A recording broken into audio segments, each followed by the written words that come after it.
Ai avut vreodată impresia că ceva te ține în loc? Că indiferent cât de mult ai încerca să îți atingi obiectivele, parcă te lovești de un zid invizibil? Acest zid invizibil este format din convingeri limitative. Astăzi îți voi arăta ce sunt convingerile limitative, cum se formează, dar mai ales cum poți să scapi de ele. Hai să începem!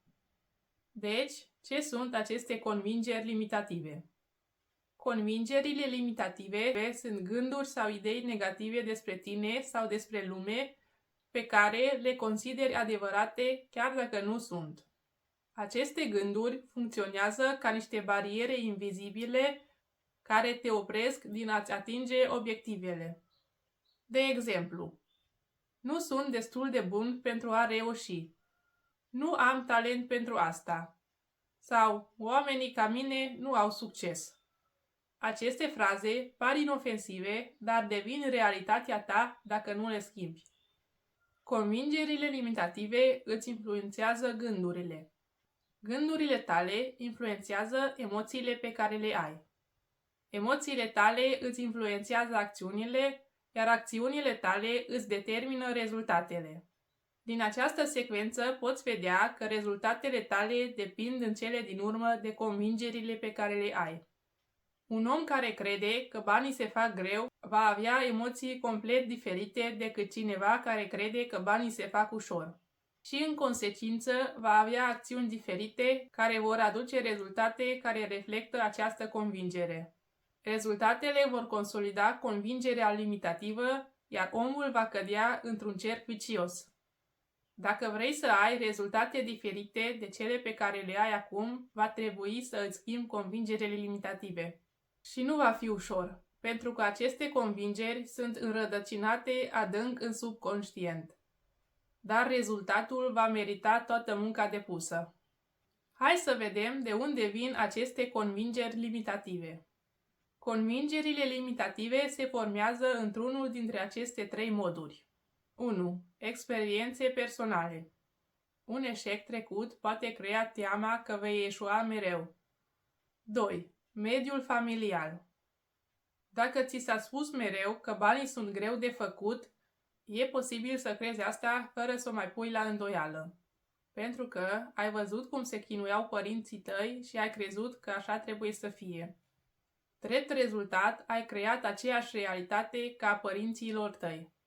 3. Societatea și cultura. Mesajele primite din media sau de la profesori pot influența ceea ce crezi tu despre tine. Când suntem mici, nu punem la îndoială ceea ce spun alții. În primii 7 ani de viață nu există gândire critică. Credem tot ceea ce ni se spune. Iar aceste programe care se instalează în copilărie rămân acolo în subconștient și ne conduc viața dacă nu le conștientizăm. Hai să vedem cum poți identifica aceste convingeri limitative. Primul pas pentru a depăși convingerile limitative este să le identifici. Nu poți schimba ceva dacă nici nu știi că există. Iată 3 întrebări simple care te pot ajuta. Ce gânduri negative apar atunci când încerc ceva nou? Ce cred despre abilitățile mele când mă confrunt cu un obstacol? Există vreo frază pe care mi-o spun des și care mă descurajează? Notează răspunsurile la toate aceste întrebări și analizează-le. Vei observa tipare clare. Acum că le-ai conștientizat, hai să vedem cum le depășești. Primul pas este să le pui la îndoială. Întreabă-te: este această convingere 100% adevărată sau doar o presupunere?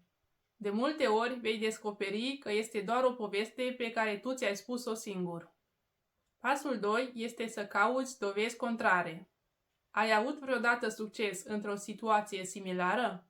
Sau cineva în aceeași situație ca ta a reușit să depășească acea provocare? Aceste dovezi vor demonta convingerea limitativă. Ultimul pas este să le înlocuiești cu afirmații pozitive. Transformă gândurile negative în afirmații puternice. De exemplu: nu sunt destul de bun, devine, pot să învăț și mă pot dezvolta. Nu am talent, devine, pot progresa prin muncă și perseverență. Important este să înlocuiești convingerile limitative cu afirmații pe care le și crezi. Degeaba spui ceva în ce nu crezi, că nu te va ajuta să scapi de convingerea limitativă. În concluzie, convingerile limitative sunt ca niște lanțuri invizibile care te țin în loc. Vestea bună este că tu ai puterea să le rupi. Identifică-le, pune-le la îndoială și creează o nouă poveste despre cine ești și ce poți realiza.